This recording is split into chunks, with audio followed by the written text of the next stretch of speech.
All right. Thank you, Steve. Okay, Revelation 6. And I'm glad he mentioned the churches. Yeah, they'll kill that mic for you in a minute. I'm glad he mentioned the early Christians, the original audience of Revelation, because when we get into reading about these seals that become unsealed, it's important to keep in mind that the first important thing to do is try to think about these from the perspective that they would have thought about them. And so I'll start off with some general comments about the chapter. Kester says the principal purpose of the visions in Revelation 6 is to awaken a sense of uneasiness in readers by vividly identifying threats to their well-being. Of course, you've got some original audience members who are already undergoing persecution. You've got some who are somewhat lethargic. There's not really anything happening with them. You've got people in different situations, but this is going to get their attention. Now, people today that read Revelation, why do they get excited by the seals? Well, they look at them. You got people reading today, and they want to try to think in terms of one of these seals referencing an event, a future event in history, and they want to try to watch for this event to happen, and if this event happens, then they can know something else is about to happen. And things Kester says, I think it makes a lot of sense. He talks about the predictions. These aren't necessarily the best words for these visions because they depict threats, do not fall neatly on a timeline. And so you're going to have 4 horsemen in this as the seals are unsealed. And one of the ways to think about the horsemen as we get into this, you can think in terms of them representing conquest, violence, economic hardship, and death. And so his take is, before we even get into this, the 4 horsemen are designed to shatter this illusion that people can find true security in the borders of a nation or an empire or a flourishing economy or even in their own health. Now, what did Rome want you to do? Beyond the fact that some Christians were persecuted, Rome wanted you to believe what about them if they were in charge?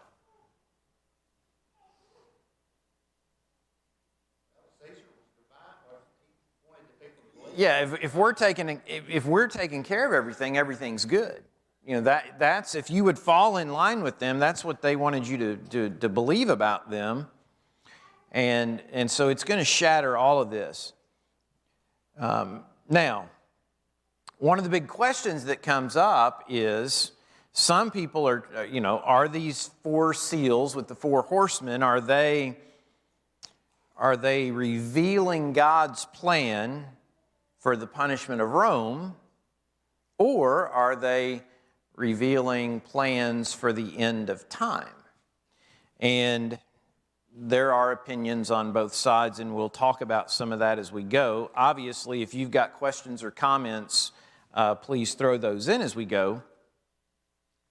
As Roper writes about this, he says, these tragedies seem to be universal calamities affecting all who find themselves in the paths of the horsemen. The horsemen aren't picking and choosing who, they go and they just run over everything in their pathway. 4 is a number, the number of the cosmos, it's a number of humanity. So the idea of them being 4 would suggest that all are affected in some way. And then following the 4, you get a 5th seal. And who do we see when we get to the 5th seal? Who are we going to see? If you've read this chapter.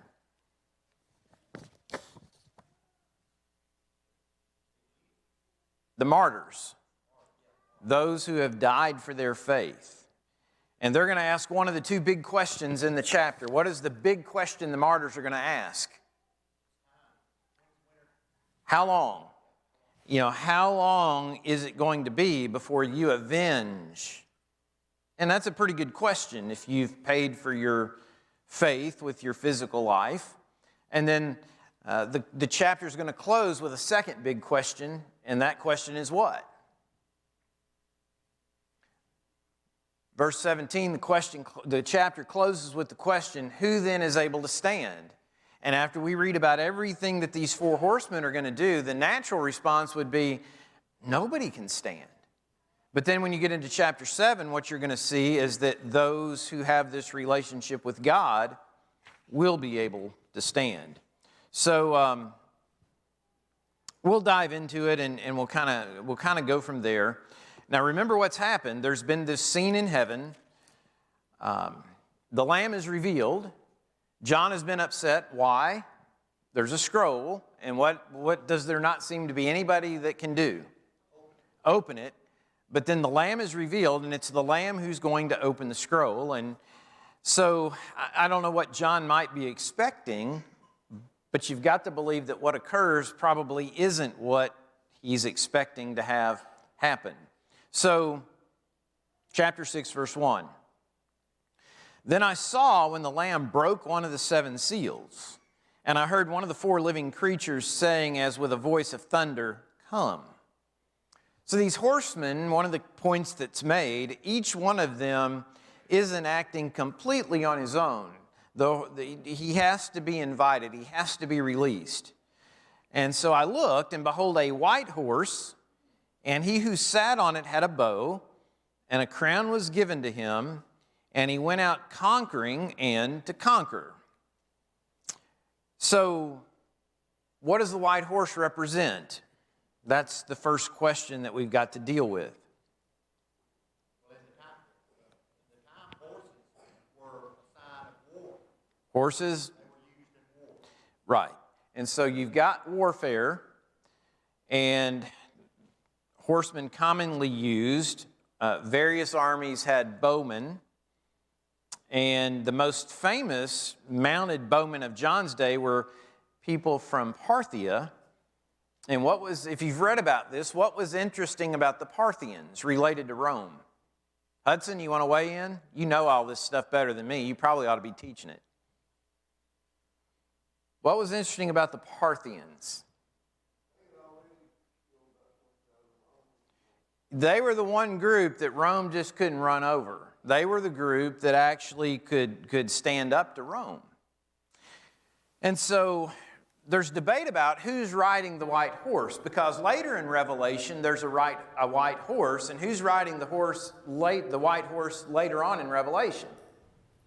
It's Jesus. And so some people assume because it's Jesus riding a white horse later in Revelation that this must be Jesus and conquest here early in the book.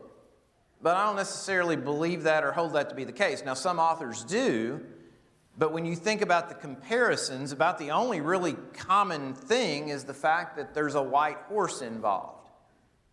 Go ahead. Being white symbolizes righteousness? It could. If you go back to the Parthians, they repeatedly drove back the Roman army, 53 BC, 36 BC, 62 AD. And in doing so, this group brought Roman expansion to a halt, and so they served as a reminder to those who wanted to placate Rome and depend on Rome that you couldn't completely do that because there were limits to Rome's power. And so one way to think about the white horse is to think, if you're being controlled by Rome, to think in terms of a threat from outside, not a threat from within. Now, West, if you read West, he holds that the white horse, the one on the white horse, is none other than Jesus himself. McGuigan also agrees with that. Others, not necessarily. Roper talks about the illustration of man's greed and imperialism, man always trying to triumph and there to be conquest. So Roper asks, is it possible for us to identify this victorious rider? Some believe it is a person in history. Premillennialists want to believe it's the Antichrist because then that gives them someone to look for. He notes there when he talks about that, though, that when you get into apocalyptic literature, typically, there are a few exceptions, but typically apocalyptic descriptions are not tied to specific people. And again, he acknowledges that some do state this writer to be Jesus, and he acknowledges that could be correct, but he points out that there are a number of contrasts between this writer here in Revelation 6 and the one that will show up in Revelation 19. His conclusion is the context seems to favor the view that the first writer should be identified with the other three, an essential part of the destructive forces set loose on the earth, because that's what's happening with all of these writers. Destruction going forth on the earth. So, as you move forward, well, I had a note from Jeremy Barrier here, the white horse talking about victory in war. Maybe a comparison to Rome here. So you've got people who say it's Jesus, people who say it's a threat from outside, people who say it represents Rome. Not everybody's on the same page about the white horse and its rider. But you've got destruction going on. That's not debated. So then you get to the second seal, verses 3 and 4. When he broke the second seal, I heard the second living creature saying, "Come." And another, a red horse, went out, and to him who sat on it, it was granted to take peace from the earth, and that men would slay one another, and a great sword was given to him. So, little debate here. I mean, this is a second rider, a threat of violence that can erupt within one's own society. Kester states, the vision is written in a way that disturbs one of the premier attitudes that the Romans tried to instill within the people, namely that the world should be grateful to them for providing peace. In other words, if we're taking care of you, you're going to have peace, unless you're a Christian and we persecute you. But that's not the case. The red horse is unleashed, and what do you have? You've got bloodshed, you've got conflict, you've got warfare. And so, again, many of the writers tend to want to agree here that this is indicative of civil war within the Roman Empire. 5 and 6, the black horse. When he broke the third seal, I heard the third living creature saying, "Come." I looked, and behold, a black horse, and he who sat on it had a pair of scales in his hand. That's key to the vision. And I heard something like a voice in the center of the four living creatures saying, "A quart of wheat for a denarius, and 3 quarts of barley for a denarius, and do not damage the oil and the wine." When you have war, the country where the war occurs, what typically follows war? Famine, economic hardship, people go hungry. Often, I think one of the things I read, it talked about how sometimes more people die after the war because of the aftermath. You may have more people die in the aftermath of the war than you did die in the war, because things can be left in such a difficult situation. And so this black horse, the set of scales, it's the threat of economic hardship, not an utter famine where there's nothing to eat, but talking about wheat and barley being purchased at high prices. A denarius was worth what? A day's wages for a laborer. And so in the aftermath, it's saying you've got, what does it say? Sorry, I'm front. So a quart of wheat so a day's wages to buy a quart of wheat or 3 quarts of barley. And then the oil and the wine often were going to be out of the capability for the poor people to come by anyway. And so they're not as much affected. But that's what, everybody seems to agree here. Economic hardship. West's take, now his take, and see, this is where if you're reading various authors, I don't think you can read just one guy and decide what you're going to take away from something, because West says, well, this black horse symbolizes death, since death is always characteristic of war. He may be thinking in terms of the after effect of war, where you have death because of what happens, but the next horse is actually the one that symbolizes death. But he does also reference a document whereby Domitian issued a decree to trim the vineyards in the provinces and destroy some of them, but preserving the vineyards in Italy. And so he was actually instigating economic hardship at one point. And so you've got extra biblical history documenting some of that. Black, we're told, according to Roper, was sometimes associated with a lack of food. And you see that in Jeremiah 14, 1 and 2, Lamentations 5, verse 10. The need to weigh one's food, like as with a scale, implied a limited supply. I mean, if you got plenty of money and you go to the meat counter and you give me however, but if you need to be careful, you may have them weigh out just what you need, because if they weigh out more than what you can afford, you can't take it home. So that's, any comments on any of these so far before we go to the fourth seal?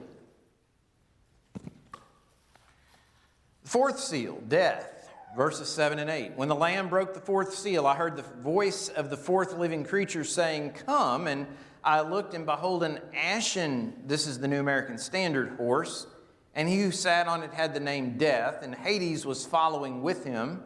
Authority was given them over a fourth of the earth to kill with sword and with famine and with pestilence and by wild beasts of the earth.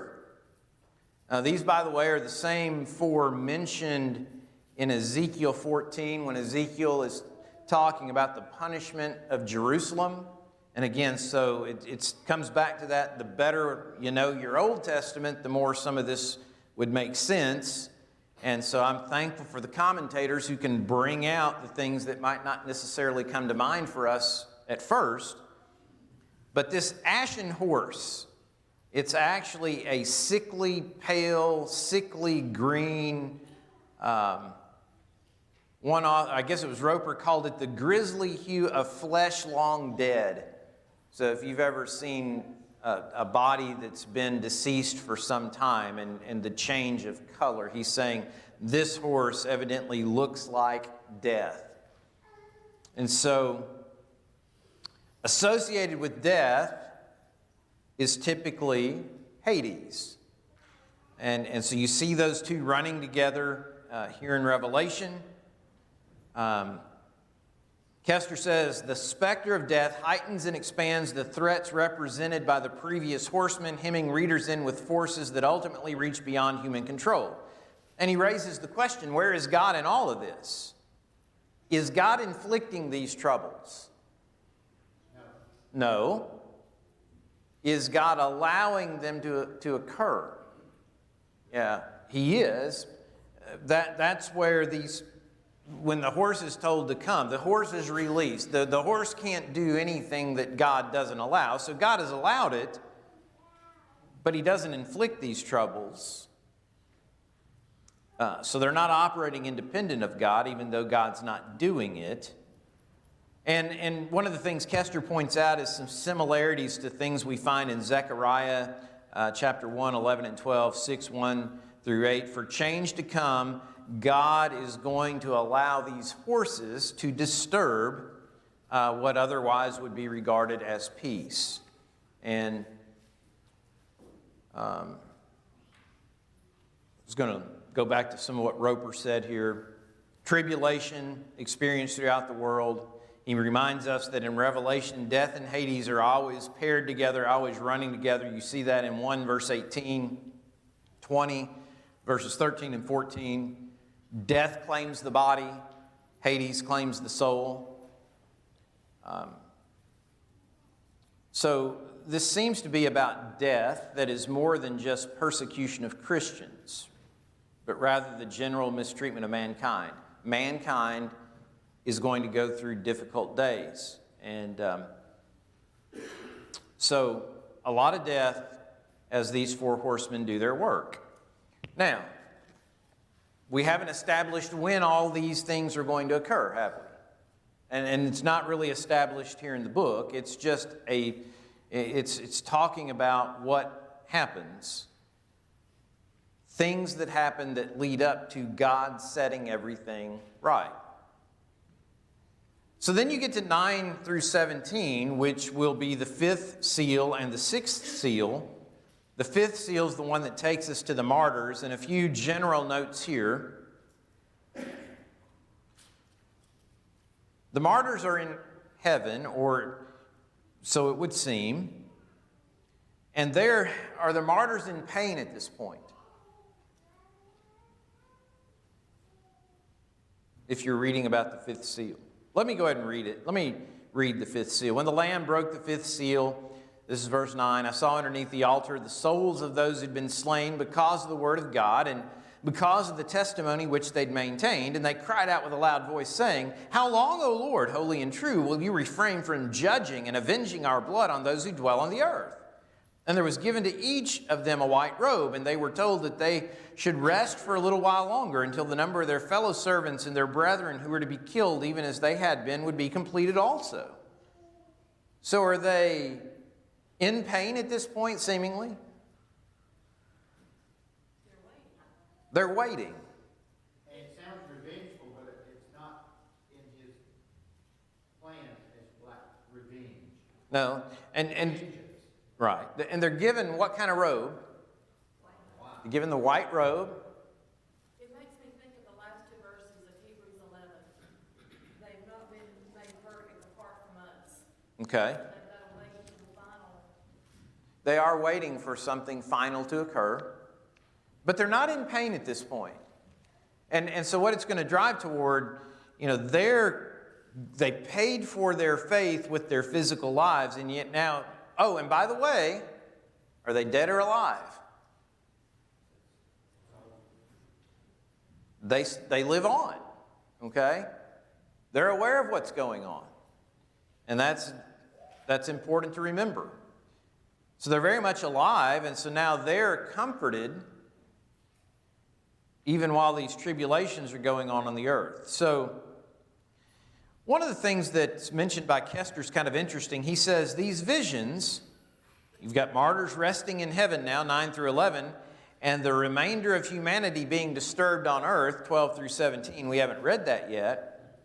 He says these visions are going to press readers to give up the idea that they can remain neutral, asking them whether they identify with the martyrs or with the rest of humanity, because there's no middle ground. Now, we think about it from where we sit today, and we're not typically under any threat, and so who do we say we would identify with? Do we identify with the martyrs or the rest of humanity that's being... I would hope we'd say we'd identify with the martyrs. If it comes down, I can't remain neutral about this, so whose side do I need to be on? The ones that are running in terror away from God, or the ones who are standing up, and if it requires payment of my physical life or my faith? Hopefully we identify with the martyrs. And it's easy for us to say that when we're not really being persecuted.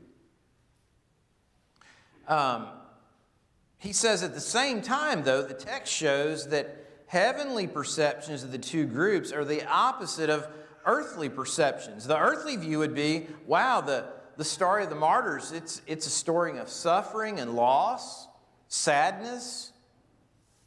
But the heavenly perspective, the perspective that's real, the faithful who've suffered on earth ultimately find rest and reward in heaven, while the rest of humanity who appear secure on earth will ultimately be disturbed by the judgment that falls from heaven. And so part of it is you use these visions to begin to think about things from a heavenly perspective, because the heavenly perspective is the perspective that's reality. So Roper tells us 4 times John has seen a rider cross the earth, leaving behind a trail of destruction. It's 4 different times. And so as the curtain rises a 5th time, what might he expect to see? Well, you might expect to see the devastation and the carnage and the silence that's left behind, because these 4 horses have just left death behind them. But instead, the scene transitions to the spiritual realm, and John's ears are bombarded by this noise, this chorus of voices asking this question, coming from the ground under the altar. Now, if you think about the altar in the Old Testament and sacrifice, what would have been under the altar in the Old Testament? blood. In fact, the blood could get very deep under the altar. These martyrs have given their lifeblood for the church. In one sense, it's appropriate that their voices would come from under the altar. They've poured out their blood for their faith, and they're asking this big question: how long? Philip, that would just take me right to the next chapter of Hebrews in 12. Right. That's I think, our cloud of witnesses. Yes. Cloud of witnesses. Good point. Some of those in the cloud of witnesses would have been martyred. So how long? Has God promised vengeance for a long... If you're one of these martyrs and you're under the altar asking these questions and you've known your Old Testament, has God been promising vengeance for a long time? Vengeance is mine, saith the Lord. Well, it was, if you go back to Moses, Deuteronomy, I think it gives us 32, verse 43. This is not a new theme from God. It's just a matter of us trying to wrap our minds around God's timetable that might not look like the timetable we would use if it was us. Deuteronomy 32, verse 43. Rejoice, O nations, with his people, for he will avenge the blood of his servants, will render vengeance on his adversaries, and will atone for his land and his people. God and vengeance. It goes all the way back to Deuteronomy. You also hear it through the voice of Jesus, Luke chapter 18. I think it's verse 7. Now we'll get, and this is the persistent widow praying and getting the attention of the unrighteous judge. Now will God not bring about justice for his elected? Cry to him day and night, and will he delay long over them? And Jesus says, I tell you, he'll bring about justice for them quickly. However, when the Son of Man comes, will he find faith on the earth? But again, a promise of God's vengeance. So that promise has been out there. But it's a matter of what is the timing on that going to be. And so the original audience, if you're in a church that's had people die, and it would, we've got the one guy mentioned in Revelation in the letters to the churches, the messages to the individual churches. You had the guy named Antipas mentioned, who was a martyr, who had died for his faith. He's the only one who's called out individually. But if that's been going on, and you know about some other folks by this point who are dead because they've been Christians and they've been killed for their faith, it would be very normal for the church to be asking, okay, God, how long are you going to let this go on? That's a good question. And I don't think God would get mad at anybody for asking that question. And so how does he respond here to these martyrs? As what's the response to them in verse 11? Yeah, they're not really told when. They're kind of told not yet. It's one of those that we sometimes do that with our kids, right? When we're not ready to give them an exact time frame. That's what he does say. He says we're not done killing Christians yet, or Christians aren't done being killed for their faith yet. Yes?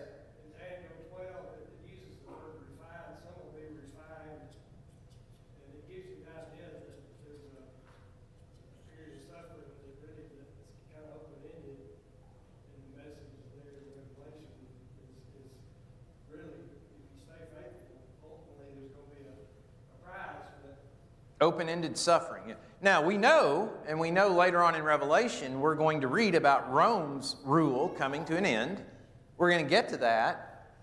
But when we think about our situation today, can you go places on our planet today where because you're a Christian, you might lose your life because of that? Yes. So, from that standpoint, the answer to the question could be, well, we've still got people who are paying for their faith. Verse 11, there was given to each of them a white robe, and they were told that they should rest for a little while longer. So that's key. They're no longer being persecuted. They're able to rest right now. but they're resting until the number of their fellow servants and their brethren who were to be killed, even as they had been, would be completed also. I would tell you they're still resting today in their white robes, still waiting. I was trying to see if I had anything else from this section. Philip, Yes. Roper mentions, is it not an accurate observation here to notice that as John sees this, John is seeing this vision, John's on the aisle, and he sees this, and he sees souls Right. in his vision of people that had been martyred. This was before him. Right. And now he's seeing those martyrs while he's seeing this vision. So this has been going on, what's going on with these horsemen. Right. And he's seeing this, and yet it's a time factor. He's there and he's looking back, and he's also going to be looking forward Right. to the people that have not been martyred yet. Yes. It's a good point. Look in both directions. Some of the writers started talking about some of the people, as John is seeing this vision, who would have already been dead at this point. And we talked about Antipas, Revelation 2, verse 13, because one of the things Kester's take, he says, the vision of the martyrs is designed to awaken the reader's willingness to identify with those who've suffered for their faith. Because why? I need to identify with them because I might end up becoming one of them. So, from the book of Acts, who was the first guy to go down? Stephen. James would have been gone by this point. We get him out of the book of Acts also. The writings of Tacitus state that Nero had brutally murdered Christians in Rome by crucifying some of them, having others torn by dogs, burning others still to death.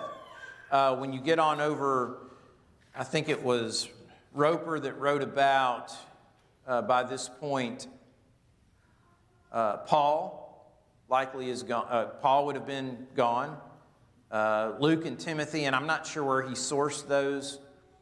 And he even mentions all the other apostles except John would likely be gone at this point. So the list is substantial. We're only given one name in Revelation, but we know about some of the others. So the great West, as he writes about these verses and this seal, he says this surfaces the great thrust of the book of the Revelation, the question being, how long? How long does this have to go on? And so that's one of the questions that's being asked. And Roper, in talking about verse 11, the answer, he represents it this way, God responding, you'll have to trust me to do what's right. Trust me, you cannot understand. Trust me, I'm concerned about you. Trust me, it'll be all right. And so then the sixth seal, and we transition back to what happens as God begins to make things right. I'll read 12 through 17, then we'll talk about them. I looked when he broke the sixth seal, and there was a great earthquake, and the sun became black as sackcloth made of hair, and the whole moon became like blood, and the stars of the sky fell to the earth as a fig tree casts its unripe figs when shaken by a great wind. The sky was split apart like a scroll when it was rolled up, and every mountain and island were moved out of their places. Then the kings of the earth and the great men and the commanders and the rich and the strong and every slave and free man hid themselves in the caves among the rocks of the mountains. 7 categories of people there would indicate everyone. And they said to the mountains and to the rocks, fall on us and hide us from the presence of him who sits on the throne and from the wrath of the Lamb, for the great day of their wrath has come, and who is able to stand? So, I don't know, hopefully we can kind of finish 12 through 17 in the time we have left. But again, this is a situation where you see Old Testament imagery that would, if you know the imagery out of the Old Testament, it's going to be meaningful to you to see that here. prophetic warnings related to the coming day of divine wrath, Isaiah 34, Joel chapter 2, Amos chapter 8. And so, can you escape the judgment of God by assimilating into Roman society and just trying to fit in? When God starts to make things right, that's not going to work. The closing question, who's able to stand? It's going to set up the next chapter. The temptation will be to think, when you read that, nobody can stand. I mean, these horsemen have come through. It affects everybody. Nobody can stand. But chapter 7 is going to reveal that there are some who are able to stand before God and the Lamb, not by their own strength or social position, but by His grace. Let's see. West talks about, here we have expressions of the fact that God is in His heaven. Not everything is right in the world, but God is in the saddle and is upon this throne. He'll right everything. Of course, He'll do that on His timetable. A reminder that God always gets the right word. So the breaking of the sixth seal, from John's perspective, when that seal breaks, what's in front of him is a universe that's being torn apart. And so in one sense, the sixth seal is kind of sort of God's answer to the question, how long? He's not answering when, but He's giving a picture of how. He's giving a picture of when I decide to make things right, this is what happens. Now, the big question, again, debated among scholars when you get to this part of the chapter, is this referring to God's temporal punishment of God's enemies, like Rome, or is this depicting the final destruction of the world at the end of time? Any thoughts before we dive into it? Because I don't know that anybody can be 100% on this. So, Philip, if you look at Acts 2, and what Peter said, for the baptismal measure, the Holy Spirit came, and Peter said, this is what Amos was talking about, and he quoted Amos, and it's all this end of time, apocalypse, illusion, turning blood. Right. All these things are going to happen. And Peter said, that's happening now. So this has, in times past, at least this signified a greater event from God. Right. Not the end of time. That's right. And typically, these prophetic signs, and to your point, you talk about John is piling together every terrifying thing that people of his day could imagine. The earthquake. Apocalyptic writers used earthquakes to symbolize the removal upon that of which people could depend. Ezekiel 38, Joel chapter 2, Amos chapter 8, Haggai chapter 2. Joel referred to the sun going dark and the moon turning to blood. That's what Peter quotes. And you've got that in Joel 2, Isaiah 13, Ezekiel 32, Amos chapter 8. Sackcloth. Why did you wear sackcloth? Day of what? Mourning. Falling stars. Could be repentance. Also repentance. Isaiah spoke of the removal of the stars, the rolling up of the heavens, the sky splitting like a scroll when it's rolled up. Roper shared Eugene Patterson's modern paraphrase, the sky snaps shut like a book. So you've got all this going on in apocalyptic language. So one thing you got to take into account is, what does the Bible say in non-apocalyptic language about God's final day of judgment? Well, you've got a little bit in Scripture about that. You've got 2 Peter chapter 3. So 2 Peter chapter 3, verse 10, but the day of the Lord will come like a thief, in which the heavens will pass away with a roar, the elements will be destroyed with intense heat, the earth and its works will be burned up. So that's not in an apocalyptic book where you're using, that's trying to be very straightforward. Verse 12, they're looking for, hastening the coming of the day of God, because which the heavens will be destroyed by burning and the elements will melt with intense heat. So you've got that. The day of the Lord, is it going to be a day where people can run and hide according to Scripture? No, I've got the reference here somewhere. It's the thing, you start remembering what you've read and what you want to talk about, and then you start trying to find it in your notes and you have trouble. But it's one of the Corinthian letters. It talks about the return, everything happening in the twinkling, what, of an eye, which would tend to mean that when everything happens, it's immediate. It's not this thing where you've got time to run away or try to hide yourself. I mean, that'll be impossible. Typically, when this kind of language was used in the Old Testament, it referred to God's temporal act against an enemy at the time. And so from that perspective, you could read this to say, well, maybe that's the direction that he's going with this here.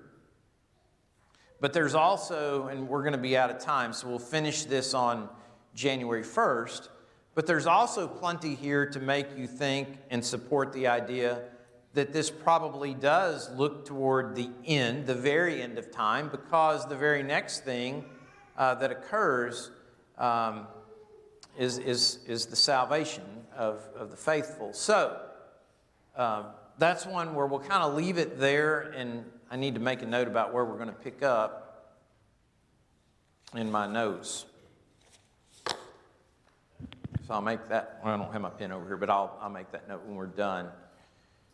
So you can be thinking about that. Obviously, next Sunday evening, we won't have a study together, so we will study again from Revelation. We'll finish chapter 6, get into chapter 7, Lord willing, on January 1st.